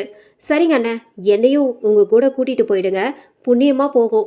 இங்கே தனியாக நிற்கவும் எனக்கு பயமாக இருக்குது. அவள் பேசியது இவர்களுக்கு வாழைப்பழத்தை தோலுரித்து வாயில் கொடுத்த மாதிரி இருந்தது. சரிம்மா தங்கச்சி, இதோ பைக்கை எடுத்துகிட்டு வந்துடுறோம். டேய் முத்து, ஸ்டாண்ட்லேருந்து பைக்கை எடுத்து சீக்கிரமாக வாடா என்று சொல்ல 5 நிமிஷத்தில் மூவரும் உட்கார்ந்து கொண்டு பைக்கில் சென்றனர். 2 பேருக்கும் நடுவில் தேவி உட்கார்ந்திருந்தாள். 2 பேருக்கும் இடையில் உட்கார்ந்து செல்வது தேவிக்கு சங்கடமாக தெரியவில்லை. அவள் எதிர்பார்த்தது நடந்துவிட்டது என்ற ஒரே எண்ணத்தில் தான் இருந்தாள். அரை மணி நேரத்தில் ஆரியப்பட்டி என்ற ஊரை கடந்து வேகமாக சென்று கொண்டிருந்தார்கள். தும்மக்குண்டு பக்கத்தில் இவளை நாம் உபயோகித்துக் கொள்ளலாம் என்று நினைத்து கொண்டு வண்டியை விரட்டினர். அண்ணா, வண்டியை கொஞ்சம் நிப்பாட்டுங்க, எனக்கு கொஞ்சம் அவுட் சைட் போகணும், ரொம்ப அர்ஜென்ட் என்று திடீரென்று தேவி அவர்களை கேட்டுக்கொண்டார். உடனே பைக்கை ஓரம் கட்டி நிறுத்தினார்கள். தேவி பைக்கை விட்டு கீழே இறங்கி ரோட்டின் கரையில் இருந்த மரங்களுக்கு பின்னே சென்றாள். டேய் முத்து, நாம் நினச்சிக்கிட்டு இருந்த இடத்துக்கு போக வேண்டாம், இங்கேயே எல்லாத்தையும் முடிச்சிடலாம். நமக்கு நல்ல வாய்ப்பை அள்ளி தந்திருக்கிறாள் இந்த பச்சி. குமாருக்கு காமம் தலைக்கேறியது. சரி சரி, சத்தம் போடாம 2 பேரும் அந்த மரத்தடிக்கு போயிடலாம். அந்த பாட்டிலையும் எடுத்துக்கோ. பேசிக்கொண்டே 2 பேரும் மெதுவாக நடந்து தேவி மறைந்து கொண்டிருக்கும் மரத்தடிக்கு சென்றார்கள். தேவி இவர்களுக்காக காத்து கொண்டிருந்தாள். அவளுக்கு தெரியும், இந்த 2 காமவெறி பிடித்த பொறுக்கிகளும் அங்கே கட்டாயம் வருவார்கள் என்று. என்னென்ன, இங்கேயே வந்துட்டீங்க? நான் இருட்டில் பயந்து விடுவேன் என்று நினைத்தீர்களா என்று தேவி கேட்டாள். சும்மா உன்னை பார்த்துட்டு போகிறான்னு வந்தோம் சொல்லிவிட்டு தேவியை பிடித்தான் முத்து. குமார் அவள் சேலையை பிடித்து இழுத்து அவிழ்த்தான். என்னென்ன ரொம்ப அவசரப்படுறீங்க? எனக்கு வெக்கமா இருக்கு. நான் எங்க போயிட போறேன்? நீங்க கொண்டு வந்த பாட்டிலை வெளியே எடுங்க. 3 பேரும் நல்லா குடிச்சு போதையை ஏத்திக்கிட்டு அப்புறமா விளையாடலாமா என்று தேவி சொன்னாள். தேவி பார்வையில் போதையை ஏற்றிக்கொண்டு பேசினாள். அடடா, இந்த யோசனை ரொம்ப நல்லா இருக்கே. மீன் தூண்டிலில் வந்து தானாக சிக்குதே. இவள் நம்ம வேலையை ரொம்ப ஈஸியாகிட்டாலே. நம்ம ஒன்றும் மெனக்கிட வேண்டாம், அவளே நம்ம கவனித்துக் கொள்வாள். குமாரின் பேச்சில் ஜொல் வடிந்தது. உடனே 3 பேரும் அங்கேயே அந்த மரத்தடியில் அமர்ந்து பாட்டிலை திறந்து குடிக்க ஆரம்பித்தார்கள். சாராயத்துடன் பெண்ணும் கிடைத்து விட்டதால் அவர்கள் சந்தோஷத்திற்கு அளவே இல்லை. தேவியும் அவர்களுடன் சேர்ந்து ரொம்ப பழக்கப்பட்டவள் போல குடித்து கொண்டிருந்தாள். குடித்து முடித்து போதை தலைக்கேறியதும் 2 பேரும் தேவியை சீண்ட ஆரம்பித்தார்கள். இதைத்தான் எதிர்பார்த்து கொண்டிருந்தாள் தேவி. அதற்காகவே காத்து கொண்டிருந்த தேவி தான் ஏற்கனவே கொண்டு வந்திருந்த ஒரு நீளமான கத்தியை எடுத்து தன்னுடைய மூக்கில் வைத்து முகர்ந்து பார்த்தாள். எதுக்கு கத்தியெல்லாம் எடுக்கிற? கத்திக்கு ரொம்ப பசி எடுக்குதான், அதுக்கு ரத்தம் வேணுமா? உன்கிட்ட நிறைய இருக்குல்ல சொல்லிவிட்டு சிரித்தாள் தேவி. முத்துவுக்கு வியர்த்து கொட்டியது. பின்வாங்க முயற்சித்தான். அதற்குள் கத்தி முத்துவின் வயிற்றில் ஆழமாக இறங்கியது. ஐயோ அம்மா என்று கத்திக்கொண்டே கீழே விழுந்தான் முத்து. குத்திய கத்தியை மீண்டும் உருவி எடுத்து கையில் வைத்துக்கொண்டு கழுத்தை மட்டும் திருப்பி வெறியுடன் குமாரை பார்த்தாள். இதை பார்த்தவுடன் குமார் போதையில் இருந்தாலும் சுதாரித்து கொண்டு எழும்பி ஓட முயற்சித்தான். ஏய், யாருடி நீ? எதுக்கு குத்த வர? பயத்தில் நடுங்கினான் அவன். ஆனால் தேவியின் வேகத்திற்கு அவனால் ஈடு கொடுக்க முடியவில்லை. தேவி வேகமாக ஓடி அவன் தலைமுடியை பிடித்து தரதரவென்று இழுத்து முத்துவின் அருகில் போட்டான். முத்து அங்கே உயிருக்கு போராடி கொண்டிருந்தான். அதை பார்த்த குமார் தேவியின் பிடியிலிருந்து தப்ப முயன்றான். ஆனால் தேவியின் பிடி இரும்பு பிடியாக இருந்தது. அவன் மார்பில் ஒரு காலை வைத்து அழுத்தி பிடித்து கொண்டாள். முத்துவின் வயிற்றிலிருந்து உருவிய கத்தியை ஒரு முறை வெறியுடன் பார்த்து கொண்டாள். குமாரின் வயிற்றிலும் ஓங்கி குத்தினாள் தேவி. ஆத்திரம் கொண்டு 2 பேரையும் மாறி மாறி மார்பிலும் வயிற்றிலும் குத்தி கிழித்தாள் தேவி. வழியை பொறுக்க முடியாமல் கதறினார்கள் 2 பேரும். அவர்களுடைய கதறலை கேட்ட தேவி சந்தோஷத்துடன் பயங்கரமாக சிரித்தாள். 2 பேரும் அசைய முடியாமல் அப்படியே படுத்து வலியால் துடித்து கொண்டிருந்தார்கள். தேவி தன் வழக்கமான வேலையை செய்ய ஆரம்பித்தாள். 2 பேரின் ஆடைகளையும் களைந்தாள். 2 பேரின் உடல் முழுவதும் இரத்தமாக முழுமையாக பரவி இருந்தது. இப்போது தன் தகாத பழிவாங்கும் செயலை செய்ய ஆரம்பித்தாள் தேவி. குடித்துவிட்டு வீசி எறியப்பட்ட பாட்டிலை உடைத்து 2 பேரின் மர்ம உறுப்புகளையும் துடிதுடிக்க அறுத்து எறிந்தாள். அந்த பாட்டிலை கொண்டு மீண்டும் அவர்கள் உடம்பில் மீது குத்தி குத்தி ரணமாக்கினாள். கடைசியாக உடைக்கப்பட்டு கூறாக இருந்த 2 பாட்டில்களையும் அவர்களுடைய வாயில் சொருகினாள். 2 பேரும் கடைசி மூச்சுக்காக திணறிக் கொண்டிருந்தார்கள். உயிர் பிரியும் தருவாயில் 2 பேர்களின் உடல் மீதும் காரி துப்பினாள். செத்து தொலைங்கடா, வெறி பிடித்த காம பிசாசுகளா! ஒரு பெண் என்று பாராமல் என்னை என்ன பாடுபடுத்தி கொன்னீங்க. அந்த அவஸ்தை நீங்களும் படணும்டா. நான் பட்ட வழியெல்லாம் நீங்களும் அனுபவிக்கணும்டா. தேவி சத்தமாக கத்திக்கொண்டே சொன்னாள். 2 பேரும் சாகும் வரை கண்களில் வெறியுடன் அங்கேயே நின்றாள். அவர்கள் செத்தது உறுதியானதும் மீண்டும் அவர்கள் மேல் காரி துப்பிவிட்டு அந்த இடத்தை விட்டு அகன்றாள். வீட்டுக்கு வந்த தேவியின் உடல் பூரா இரத்தமாக இருந்தது. வந்தவுடன் கிணற்றடிக்கு போய் குளித்தாள் தேவி. இரத்தக்கரை படிந்த ஆடைகளை களைந்துவிட்டு வேறொரு சேலையை உடுத்தி கொண்டு வீட்டுக்குள் வந்து கட்டிலில் மல்லாக்க படுத்துக்கொண்டாள். அவள் முகத்தில் சந்தோஷம் எழுந்தது. அப்படியே கண்களை மூடிக்கொண்டு ஆழ்ந்த உறக்கத்துக்கு போய்விட்டாள். காலையில் வழக்கம் போல் எழும்பிய செந்தில் பக்கத்தில் தன் மனைவி கட்டிலில் படித்திருந்ததை பார்த்தான். அவளை எழுப்பாமல் நேரே கிணற்றடிக்கு சென்று பல் தேய்க்க போனான். போய் பார்த்தவனுக்கோ அதிர்ச்சி. அங்கே இரத்தக்கரை படிந்த தேவியின் ஆடைகள் ஈரத்துடன் இருந்தது.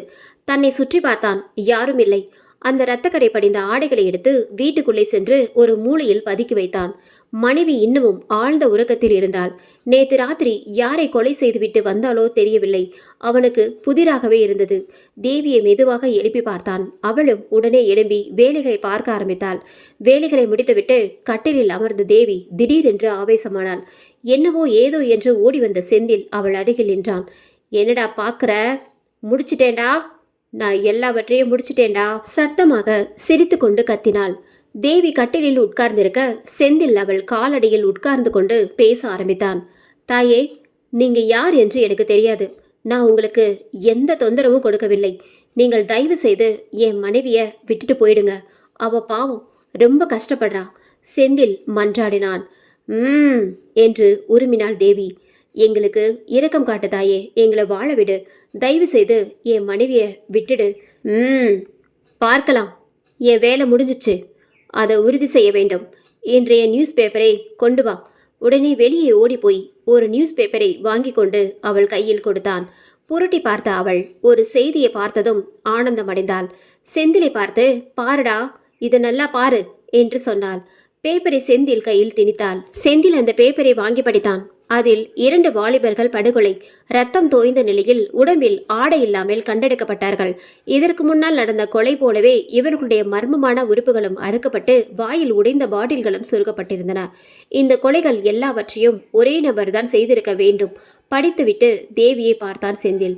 என்னடா இப்படி பார்க்கற? அந்த 2 பேரையும் கொன்று கூறு போட்டது நான் தான். என் வேலை முடிந்து விட்டது. நான் போக வேண்டிய நேரமும் வந்துருச்சு. அதற்கு முன்னால் நீ இன்று எனக்கு ஒரு படையல் போட வேண்டும். உடனே கடைக்கு போய் நிறைய வாழை மீன்களை வாங்கி கொண்டு வா. நிறைய ரோஜா பூக்களையும் கொண்டு வா. ஒரு பாட்டில் நிறைய சாராயமும் கொண்டு வா. அத்தனையும் எனக்கு கொடு. அப்புறம் நான் உன் மனைவியை நீங்கி சென்று விடுவேன். இது நான் வணங்கும் மாரியம்மா மீது சத்தியம் என்று தேவி சொன்னாள். இதை கேட்ட செந்தில் உடனே சந்தோஷத்துடன் சரிங்கம்மா என்று சொல்லிவிட்டு வெளியே ஓடினான். அடுத்த 10 நிமிஷத்தில் அவள் கேட்ட எல்லாவற்றையும் வாங்கி கொண்டு வந்தான். வாழை மீனை உடனே சமைக்க சொல், நான் ஒதுங்கிக் கொள்கிறேன் என்று தேவி சொன்னாள். தேவியின் உடல் ஒரு தடவை சிரித்து எழும்பியது. தேவி இப்பொழுது தேவியாக மாறிவிட்டாள். என்னமாம்மா, இவ்வளோ மீன் வாங்கி கொண்டு வந்திருக்கீங்க? நாம 2 பேருக்கும் இது ரொம்ப அதிகமாச்சே. ஆஹா, எனக்கு பிடித்த ரோஜா பூ. அது என்னமாம்மா சாராய பாட்டில் மாதிரி இருக்கு? ஒரு விருந்தாளி வருகிறார், அவருக்காக தான் இது எல்லாம். நீ உடனே மீனை சமைச்சு வை. செந்தில் கேட்டுக்கொண்டான். சரிங்க மாமா என்று சொல்லிவிட்டு மீன்களை எடுத்துக்கொண்டு அடுப்படிக்குள் சென்றாள் தேவி. அரை மணி நேரத்தில் சமையலானது. உடனே செந்தில் அடுப்படிக்கு போய் ஒரு பெரிய தட்டில் சமைக்கப்பட்ட வாழை மீன்களை வைத்தான். ஒரு தட்டு நிறைய சோறை எடுத்துக்கொண்டான். ஒரு மேஜையின் மேல் வைத்துவிட்டு தேவியை அருகில் உட்கார சொன்னான். என்னம்மாமா, நீங்க விருந்தாளி வராங்க, அவ்வளோ மீனையும் சமைச்சு வைக்க சொன்னீங்க. இப்போ இவ்வளோ மீனையும் சோறையும் எனக்கு முன்னால் படைச்சு வச்சிருக்கீங்க. இதுல 10ல் 1 பங்கு கூட நான் சாப்பிட மாட்டேன். சாராய பாட்டில் வேற எடுத்து வச்சிருக்கீங்க. ஏன் இப்படி காமெடி பண்றீங்க என்று சொல்லிவிட்டு சிரித்தாள் தேவி. நீ அமைதியாரு. நீ ஒன்றும் அதை சாப்பிட வேண்டாம். அவங்க வந்து சாப்பிடுவாங்க என்று செந்தில் சொன்னான். என்னவோ மாமா, எனக்கு ஒன்றுமே புரிய மாட்டேங்குது. எல்லாம் உனக்கு அப்புறம் புரியும் தேவி. நான் அப்புறமா உனக்கு எல்லாத்தையும் சொல்கிறேன். செந்தில் சொல்லி முடிப்பதற்குள் தேவியின் முகம் மாறியது. உடல் சிலிர்த்து குலுங்கியது. உடம்பை சிரித்து கொண்டு எழும்பினாள் தேவி. சந்தோஷமாக சிரித்தாள். ரோஜா பூவை எடுத்து தன் தலையில் வைத்து கொண்டாள். மீன் சோறு, சாராயம் எல்லாவற்றையும் தூக்கி கொண்டு போய் தரையில் உட்கார்ந்தாள். அடுத்த நொடி எல்லாவற்றையும் சாப்பிட ஆரம்பித்தாள். கடைசியில் சாராயத்தையும் முழுவதுமாக குடித்து முடித்தாள். எல்லாம் முடிந்த பின் அட்டகாசமாக சத்தம் போட்டு சிரித்தாள். உடனே செந்தில் ஓடி வந்து அவள் முன்னால் உட்கார்ந்தான். அவளை வணங்கிவிட்டு, அம்மா, நீங்க சொன்னபடி எல்லாத்தையும் உங்களுக்கு கொடுத்து விட்டேன். நீங்க எனக்கு வாக்கு கொடுத்தபடி என் மனைவி தேவியை விட்டு நீங்கிக் கொள்ள வேண்டும். நான் வாக்கு தவறாதவள். இப்பொழுதே கிளம்பி விடுறேன். உன் மனைவியை நன்றாக பார்த்துக்கொள். நீயும் உன் மனைவியும் மிக நல்லவர்கள். உன்னை நான் கேவலமாக திட்டியும் அதை பொறுத்து கொண்டு என்னையும் அன்பாக கவனித்து கொண்டாய். தேவியின் உள்ளிருக்கும் ஆவி முதல் முறையாக சாந்தமாக பேசியது. அம்மா தாயே, ஒரு நிமிஷம். நீங்க வந்த வேலையை வெற்றிகரமாக முடித்து விட்டீர்கள். எதிரிகளை பழி தீர்த்து விட்டீர்கள். ஆனால் எனது தாழ்மையான வேண்டுகோள், நீங்க எதுக்கு இப்படி பழி வாங்கினீங்க? உங்களுக்கு சொல்வதற்கு விருப்பம் இருந்தா என்னோட சொல்லலாம், இல்லைனா விட்டுடலாம் என்று உருக்கமாக கேட்டான்.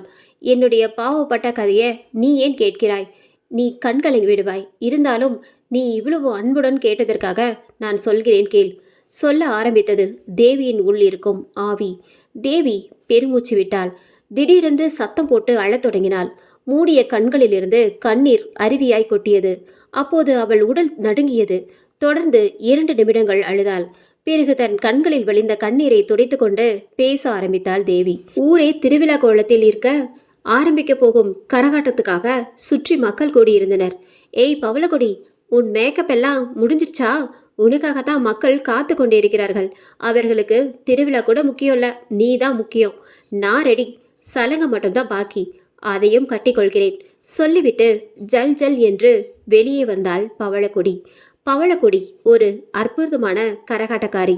அவள் தலையில் கும்பம் வைத்து ஆடினால் ஊரே வந்து பார்க்கும். அழகானவளும் கூட. அவளுக்கு 25 வயது இருக்கும். மதுரையைச் சேர்ந்த அவளுக்கு தமிழ்நாடு பூராவும் ஒரு பெரிய ரசிகர் பட்டாளமே இருந்தது. என்ன ஒரு பிரச்சனை என்றால், இவளுடைய நடனம் இரவிலேயே இருக்கும். 1 மணி 2 மணி என்று நீண்டு கொண்டே போகும். திருவிழாக்களில் இது சாதாரணம்தான். இரவு 9 மணிக்கு ஆரம்பிக்கும் நடனம் விடிய விடிய நடக்கும். அவளுக்கு சாராயம் குடிக்கும் பழக்கமும் உண்டு. அதற்காக குடிகாரி என்று சொல்லிவிட முடியாது. அதற்கு காரணம், தொடர்ந்து 4-5 மணி நேரம் ஆடுவதால் உச்சந்தலை முதல் குதிங்கால் வரை உடம்பு பூராவும் வலிக்கும். சாராயம் குடித்துவிட்டு ஆடினால் அந்த வழி தெரியாமல் அவளுக்கு நடனமாட முடியும். அன்றும் திருவிழா கூட்டத்தில் காலை 2 மணி வரை விடாது நடனமாடினாள். மக்களின் ஆரவாரம் அவளுக்கு உற்சாகமூட்டியது. ஒரு வழியாக கரகாட்டம் ஆடி முடித்துவிட்டு பணத்தை வாங்கி கொண்டு தன் ஸ்கூட்டரில் திரும்பி சென்றாள். திருவிழா நடந்தது தும்மக்குண்டு பக்கத்தில் உள்ள ஒரு சிறிய ஊர். அங்கே தங்குவதற்கு இடம் இல்லை. எனவே ஸ்கூட்டரை எடுத்துக்கொண்டு உசிலம்பட்டிக்கு தனியாகவே சென்றாள். அவளுக்கு இதெல்லாம் சர்வசாதாரணம். பயம் என்பது கொஞ்சமும் கிடையாது. அன்று அவள் நடனத்தை முடியும் வரை பார்த்து கொண்டிருந்த 3 நண்பர்களான முத்துவும் குமாரும் அறிவழகனும் அவள் அழகில் மயங்கினர். இவளை எப்படியாவது அனுபவிக்க வேண்டும் என்று முடிவு செய்து கொண்டார்கள். ஆட்டக்காரிதான, எளிதில் கிடைத்து விடுவாள் என்று நினைத்து கொண்டார்கள். ஆட்டம் முடிந்ததும் பவளக்கொடி அருகே சென்றனர். அவள் முன்னே போய் பல்லை காட்டினர். அவர்கள் வாயிலிருந்து சாராய வாசனை குப்பென்று அடித்தது. அவர்களது பார்வை தன் மேனியில் மேய்வதைக் கண்டு அவர்கள் வந்த நோக்கத்தை அறிந்து கொண்டாள் பவளக்கொடி. இங்க எதுக்கு வந்தீங்க? ஆட்டம்தான் முடித்து விட்டதே. நீ ரொம்ப அழகா இருக்க. உன் மேல நாங்க பைத்தியமாக்கி விட்டோம். எங்களுக்கு நீ வேணும். உனக்கு எவ்வளோ பணம் வேண்டுமானாலும் தருகிறோம். எங்கே போகலாம் என்று நீயே சொல்லு. அங்கேயே நம் விளையாட்டை நடத்தி கொள்ளலாம் என்று மூவரில் ஒருத்தன் சொல்ல, அடச்சி பொறம்போக்கு நாய்களா, காசுக்காக என்ன வேணாலும் செய்வேன் என்று நினைச்சிங்களா? நான் அந்த மாதிரி பொம்பளை எல்லாம் இல்லடா. சொறி நாய்களா, போங்கடா, இல்லைனா நடக்கிறதே வேற. பவளக்கொடி கோபத்தில் கத்தினாள். ஐயோ, ஒண்ணுமே தெரியாத பாப்பா, வாயை முடிக்கிட்டு வாடி. உன் பசப்பல் நாடகெல்லாம் எங்ககிட்ட செல்லாது. நீ நடுத்தெருவில் வெட்கமே இல்லாமல் டான்ஸ் ஆடும்போதே தெரியண்டே உன்னோட எண்ணம்லாம். ரொம்ப உத்தமி மாதிரி நடிக்கிற. சொல்லிவிட்டு அவள் கையை பிடித்து இழுத்தான் ஒருத்தன். கையை விடுடா நாயே, வெளியே போங்கடா. பொம்பளை பொறுக்கீங்களா? நீங்க இப்படி சொன்னா கேட்க மாட்டீங்க. தன் காலில் அணிந்திருந்த செருப்பை எடுத்து கையை பிடித்தவரின் கன்னத்தில் அறைந்தாள் பவளக்கொடி. கோபமடைந்த அவர்கள் மேலும் அவளை துன்புறுத்த முன்னேறினார்கள். இந்த இடத்தை விட்டு காலி பண்ணுங்கடா பொறுக்கினாங்களா, இல்லைனா நான் கத்தி கூச்சல் விடுவேன். அனைவரும் வந்து விடுவார்கள். உங்களுக்கு தர்ம அடிதான் கிடைக்கும். பயமுறுத்தினாள் பவளக்கொடி. தெரு பொறுக்கி நாயே, எங்களை செருப்பால அடிச்சிட்டல. உன்னை அப்புறம் பார்த்துக்கிறோண்டி. நீ எங்ககிட்ட மாட்டை தாண்டி போற, அப்போ வச்சு உன்னை செய்கிறோம். அவமானப்பட்டு வெளியே வந்தார்கள் அந்த 3 பேரும். இதை பற்றி கொஞ்சமும் கவலைப்படாத பவளக்கொடி வெளியே வந்து தன் ஸ்கூட்டரில் ஏறி உசிலம்பட்டி நோக்கி கிளம்பினாள். அவளுக்கு இதெல்லாம் சாதாரணமாகப்பட்டது. இது எல்லா ஊரிலும் நடக்கக்கூடியதுதான். இவங்களுக்கு கரகாட்டக்காரி என்றாலே இலக்காரம்தான். இந்த மாதிரி ஊருக்கு 2 பேர் இருக்கத்தான் செய்கிறாங்க. இந்த அனுபவம் அவளுக்கு ஏற்கனவே உண்டு. தன்னுடைய ஸ்கூட்டரில் ஏறி வேகமாக சென்று கொண்டிருந்தாள் பவளக்கொடி. 5 கிலோமீட்டர் சென்றதற்கு பின் அவளை யாரோ ஃபாலோ செய்வது போல் இருந்தது. தன் ஸ்கூட்டரின் வேகத்தை கூட்டினாள். ஆனால் பின்னால் வந்த மோட்டார் பைக் வேகமாக வந்து இவள் ஸ்கூட்டரை கடந்து முன்னேறி சென்றது. முந்தி சென்றவர்கள் தங்கள் பைக்கை ரோட்டின் குறுக்காக நிறுத்தி ஸ்கூட்டரை மறித்தார்கள். அதிலிருந்து 3 பேர் இறங்கினார்கள். அது வேறு யாரும் இல்லை, பவளக்கொடியிடம் செருப்படி வாங்கி அவமானப்பட்ட அறிவழகன், முத்து மற்றும் குமார்தான். முன்னேறி செல்ல வழி இல்லாததால் பவளக்கொடி தன் ஸ்கூட்டரை நிறுத்திவிட்டு முறைத்தாள். என்னதான் பவளக்கொடி தைரியசாலியாக இருந்தாலும் இந்த இரவு நேரத்தில் 3 பேர் நிற்பதை கண்டு பரிதவித்தாள். கத்தி கூப்பிட்டாலும் அங்கே யாரும் வரமாட்டார்கள். கையை பிசைந்து கொண்டு எப்படி தப்பிக்கலாம் என்று யோசித்துக் கொண்டு இருந்தாள். அடுத்து என்ன செய்வது என்று யோசிக்கும் முன் 3 பேரும் அவள் அருகில் வந்து அவளை பிடித்து கொண்டனர். பவளக்கொடி தன் பலத்தை காட்டி அவர்களிடம் சண்டையிட்டாலும் 3 பேரை அவளால் சமாளிக்க முடியவில்லை. பவளக்கொடி முடிந்தவரை போராடினாள், திமிரினாள். கடைசியில் அடங்கி போனாள். 3 பேரும் சேர்ந்து அவளை தூக்கி கொண்டு ரோட்டின் ஒரு பக்கவாட்டில் உட்புறமாக சென்றனர். உள்ளே சேர்ந்த அவர்கள் அவளை கீழே தரையில் வீசி எறிந்தனர். 3 பேரும் சேர்ந்து அவளை அடித்தார்கள். அவள் வயிற்றிலேயே மிதித்தார்கள். அடி தாங்க முடியாமல் பவளக்கொடி கதறி கூச்சலிட்டாள். கண்களில் இருந்து கண்ணீர் தானாக சிதறியது. அடுத்த கணம் அவர்கள் தங்கள் இச்சையை தீர்த்து கொள்ள தயாரானார்கள். பவளக்கொடியின் உடம்பில் ஒரு பொட்டு துணி கூட மிச்சம் வைக்காமல் கலட்டி எறிந்தார்கள். அவளை தன் உடம்பை மறைத்து கொள்ள கூட அவர்கள் விடவில்லை. அவளுடைய கையை ஒருவன் கயிற்றால் கட்டினான். கால்களை அடுத்தவன் பிடித்து கொண்டான். அதற்கு பிறகு ஒவ்வொருவராக அவளை மாறி மாறி சீரழித்தார்கள். பவளக்கொடியால் ஒன்றும் செய்ய இயலாமல் அனைத்தையும் தாங்கிக் கொண்டு ஒரு பிணம் போல் கீழே கிடந்தாள். கையை கட்டி போட்டதால் அவளால் அந்த மிருகங்களை எதிர்த்து போராட முடியவில்லை. எல்லாம் முடிந்த பின் 3 பேரும் எழும்பி நின்றார்கள். இப்போ எப்படி இருக்கு செத்த பெணமே, என்னையா செருப்பால் அடிச்ச என்று சொல்லிவிட்டு தன் செருப்பை கலட்டி அவளை அடி அடி என்று அடித்தான் அறிவழகன். 3 பேரும் அவளை காரி துப்பினார்கள். மீண்டும் 3 பேரும் சேர்ந்து அவளை ஒரு பெண் என்று பாராமல் மிதித்தும் அடித்தும் துன்புறுத்தினார்கள். அவள் வாயில் கற்களை திணித்தார்கள். ஆத்திரம் தாங்காத அறிவழகன் கையோடு கொண்டு வந்திருந்த ஒரு சாராய பாட்டிலை உடைத்து அவள் மேல் ஊற்றினான். அந்த உடைந்த பாட்டிலால் அவள் உடம்பு பூரா எந்த பாகத்தையும் விடாமல் குத்தினான். கடைசியில் மிக மோசமான செயல் ஒன்றை செய்தான் அவன். அந்த உடைந்த பாட்டிலை எடுத்து அவள் சொல்லக்கூடாத இடத்தில் சொருகினான். வலி தாங்க முடியாமல் அம்மா என்று கத்தினாள் பவளக்கொடி. அங்கிருந்து ரத்தம் பீரிட்டு அவளுடைய கால்களுக்கு இடையில் தரையில் படிந்தது. துடித்து கொண்டிருந்த அவள் உயிர் கொஞ்ச நேரத்தில் பிரிந்தது. அவர்கள் அவளை அங்கேயே விட்டுவிட்டு தங்கள் பைக்கில் ஏறி தங்கள் ஊரை நோக்கி சென்றார்கள். சொல்லி முடித்த தேவியின் உள்ளிருந்த ஆவி மேல் நோக்கி பார்த்தது. செந்திலின் கண்களில் கண்ணீர் வெளிப்பட்டது. தேவியின் கண்களிலும் கண்ணீர் வடிந்து கன்னத்தை நனைத்தது. இப்ப சொல்லு, நான் செய்தது சரியா தவறா? தேவி கண்ணீருடன் கேட்டாள். நீங்கள் செய்தது முழுக்க முழுக்க சரியம்மா. உங்களுக்கு இவ்வளவு கொடுமை செய்த அந்த மிருகங்களை நீங்க கொன்று பழி தீர்த்து கொண்டது எனக்கு சந்தோஷமாக இருக்கிறது.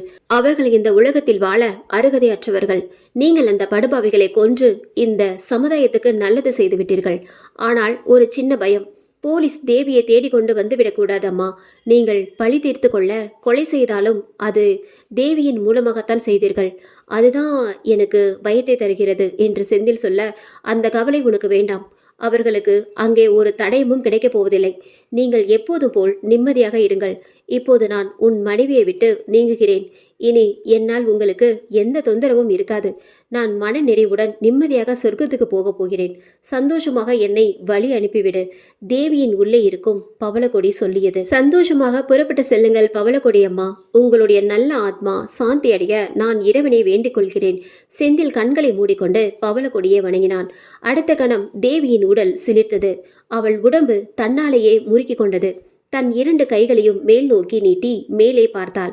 ஒரு பெரிய பெருமூச்சு விட்டுக்கொண்டு தேவியின் கைகள் கீழே சரிந்தன. தேவி பின்பக்கமாக தரையில் சாய்ந்தாள். வாசல் பக்க கதவுகள் படபடவென்று அடித்தன. ஒரு பெரிய சத்தத்துடன் ஏதோ ஒன்று வெளியே போனது மாதிரி தோன்றியது. கதவு மீண்டும் மூடிக்கொண்டது. செந்தில் திரும்பி தன் மனைவியை பார்த்தான். தேவி மயக்க நிலையில் அங்கேயே படுத்திருந்தாள். உடனே செந்தில் அவளை தூக்கி கொண்டு கட்டிலில் கிடத்தினான். அமைதியாக படுத்திருந்தாள் தேவி. செந்தில் அவள் அருகில் உட்கார்ந்து கொண்டு அவள் முகத்தையே பார்த்து கொண்டிருந்தான். ஒரு 10 நிமிஷம் கழித்து தேவி தானாகவே எழும்பினாள். சுற்றிலும் ஒரு பார்வை பார்த்தாள். இப்பொழுது அவள் கண்கள் தீர்க்கமாக இருந்தது. அமைதியே உருவமாக இருந்தாள் தேவி. தேவி, இப்பொழுது எப்படி இருக்கிற? செந்தில் கேட்டான். நல்லா இருக்கேன் மாமா. கொஞ்ச நாளாவே எனக்கு ஏதோ வெயிட்டை தூக்கி கொண்டு நடந்தது போல இருந்தது. இப்போது உடம்பு காற்றில் பறக்கும் பஞ்சு போல் இருக்கிறது. எனக்குள் என்னவோ நடந்திருக்கிறது. உங்களுக்கு தெரியும். என்னிடம் சொல்லுங்க, சொல்லுவீங்களா மாட்டீங்களா என்று தேவி கணவனிடம் கேட்டாள். நேரம் வரும்போது நான் உன்னிடம் எல்லாவற்றையும் தெளிவாக சொல்லுகிறேன். இப்போ வெளியே போய் கொஞ்சம் சுற்றிவிட்டு வருவோம். இன்னைக்கு ரொம்ப சந்தோஷமா இருக்கு. தேவியை அணைத்து கொண்டு சிரித்தான் செந்தில். இந்த கதை உங்க எல்லாருக்குமே பிடிச்சிருக்கும்னு நினைக்கிறேன். அப்படி பிடிச்சிருந்தது அப்படின்னா நம்ம சேனலை மறக்காம சப்ஸ்கிரைப் பண்ணுங்க, லைக் பண்ணுங்க, ஷேர் பண்ணுங்க. திரும்பவும் நல்ல ஒரு கதையோட உங்களை மீண்டும் வந்துட்டு சந்திக்கிறேன். அது வரைக்கும் நன்றி, வணக்கம்.